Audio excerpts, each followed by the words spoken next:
நீ உட்காரு, நான் மேனேஜர்கிட்ட பேசிட்டு வரேன்.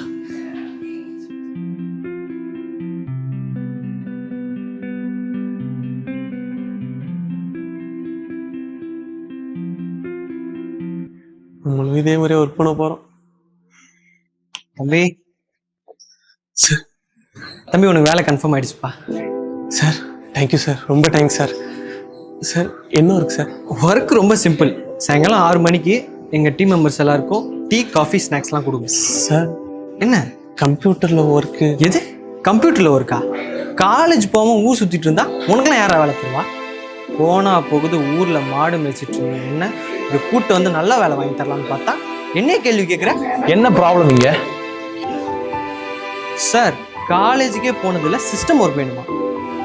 சார் நான் 11th படிக்கும் போது எங்கள் அப்பா இறந்துட்டாரு. அதுக்கப்புறம் நான் தான் என்னையும் என் வீட்டையும் பார்த்துக்கிறேன். அதனால தான் சார் காலேஜ் போக முடியல. ஓகே ஹரி, ட்ரைனிங் பீரியட்ல போடுங்க, பர்ஃபார்மன்ஸ் பார்த்து முடிவு பண்ணிக்கலாம். சார் நீங்க என்ன சொல்றதெல்லாம் நம்பிட்டு இருக்கீங்க? இதுங்கெல்லாம் காரியம் ஆகும்னா என்ன வேணா சொல்லி நடிக்குங்க. Shut up. உனக்கு எல்லாம் தெரிஞ்ச மாதிரி பேசிட்டு இருக்காது. அந்த பையனோட மார்க் ஷீட்டை நான் பார்த்தேன். Is district first. நானும் ஆரம்பத்துல இருந்து பார்த்துட்டு இருக்கேன். நீ தான் எல்லாத்துக்குமே ஆர்டர் போற மாதிரி பண்ணிட்டு இருக்க. Say sorry to him are you will be fired. Sir say sorry to him. Sorry தம்பி. தம்பி நீ நாளைலேருந்து ட்ரைனிங் பீரியட்ல ஜாயின் பண்ணிக்கோ. நல்லா பெர்ஃபார்ம் பண்ணு, உன் பெஸ்ட்டை கொடு. பெர்ஃபார்மன்ஸை பார்த்துட்டு நம்ம எது வந்தாலும் முடிவு பண்ணிக்கலாம். Thank you sir.